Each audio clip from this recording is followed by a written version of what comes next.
Okay, so today's little show is about budget friendly food. Who doesn't want budget friendly and delicious food?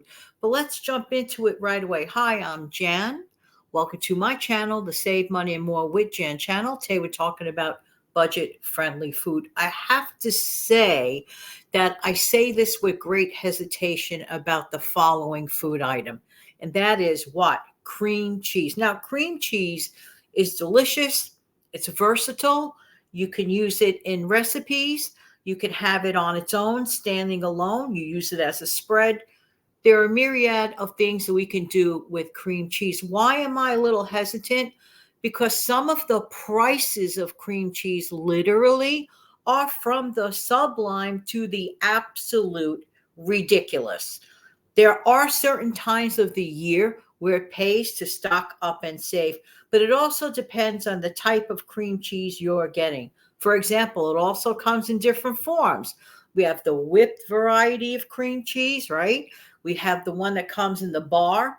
I'm old enough to remember this little bar version that they had. I think it was like 4 ounces. Don't know if it still exists. A little funny story about that. One day I was in a coffee shop about 20 years ago in the middle of the city, and I ordered a bagel, simple toasted bagel with cream cheese. Didn't think much of it.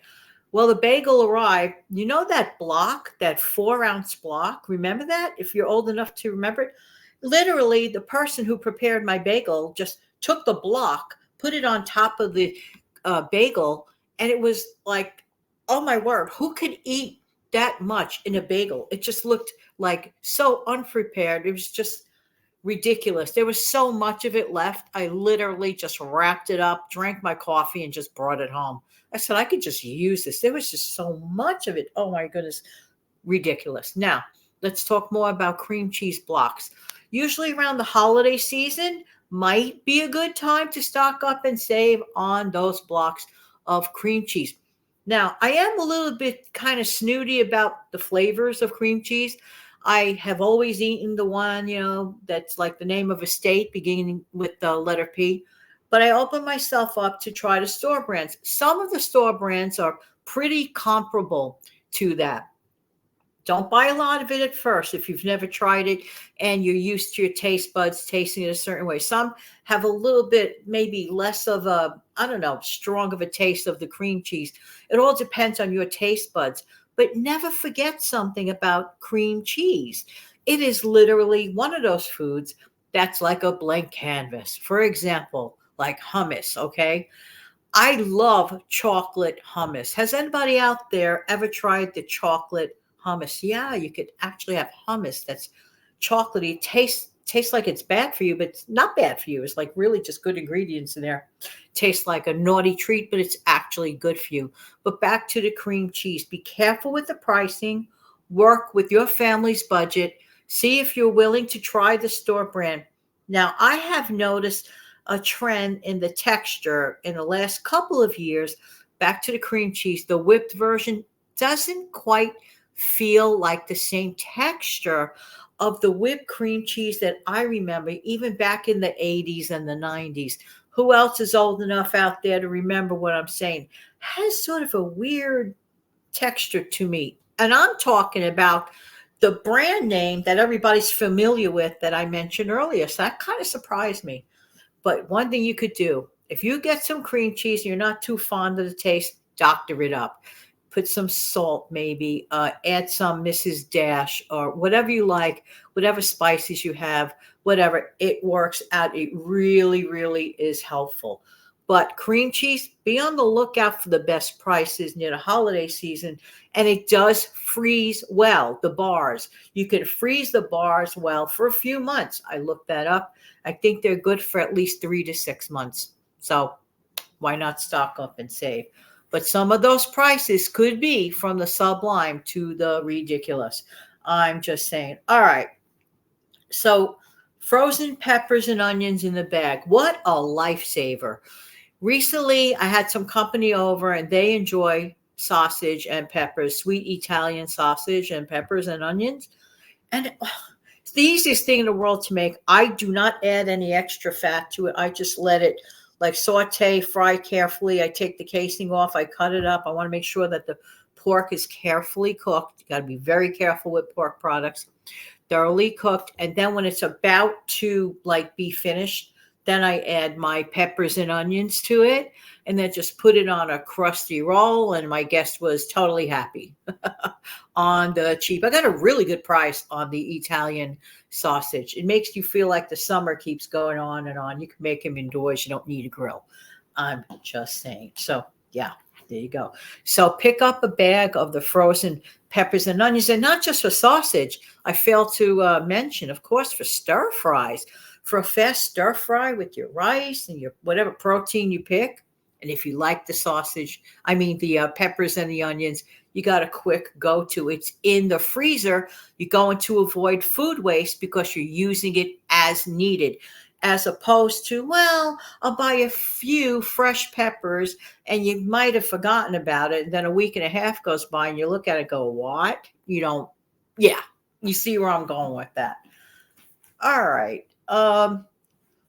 Frozen steak fries. I encourage anyone who enjoys them to buy them when they are on sale. Why?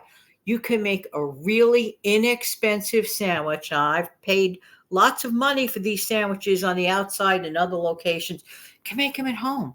You could get those frozen steak fries, for example. I throw them in my air fryer, let them heat up. I cut them into smaller pieces. And then I add it as a scrambled egg scramble to it. I add more of the peppers and the onion that we still have in the freezer left over from the time of the sausage. See where I'm going with that?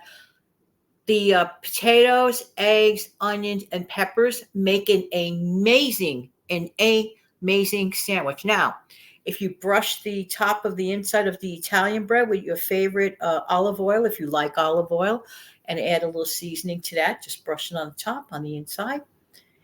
Add your ingredients to there. Voila, you got yourself a very affordable sandwich. And can I tell you something? You will draw a crowd to your kitchen. I kid you not. It's always a hit. It is always a hit. These are things you're keeping in your freezer and you could put together at the last minute. Paper plates make your life easier. Hardly any cleanup. So there's no excuse. No, seriously though, there are ways and there are ways. It's just like, again, and I'll always say it. We have to want to make changes. We have to want to save. And it could be fun. I mean, you know, like we have to keep our options open. Oh, by the way, I was looking around for some prices of some cheesecakes. Now you can make your own. And if you get your cream cheese at a fraction of the cost, then you just hit the jackpot. Because some of the cost of the pre-made cheesecake in the frozen section could be kind of up there. I mean, what a treat. Yes. But if you have every other ingredient that can easily make your own homemade cheesecake, you know, it's delicious. Those, when you get those graham cracker crust, you could easily make that. Again, make that. So simple to make your own graham cracker crust and just follow the simple recipe that's on the Philadelphia. I'm just mentioning the name a minute. It's not a sponsored ad. Usually on the Philadelphia, the bar box, it tells you how to make homemade cream cheese cake. So, and it's really, really easy. And the ingredients are really, really simple. And most people have them in their fridge or pantry. So instead of opting for a very expensive, cheesecake, try your own. You'd be shocked and you might like it better.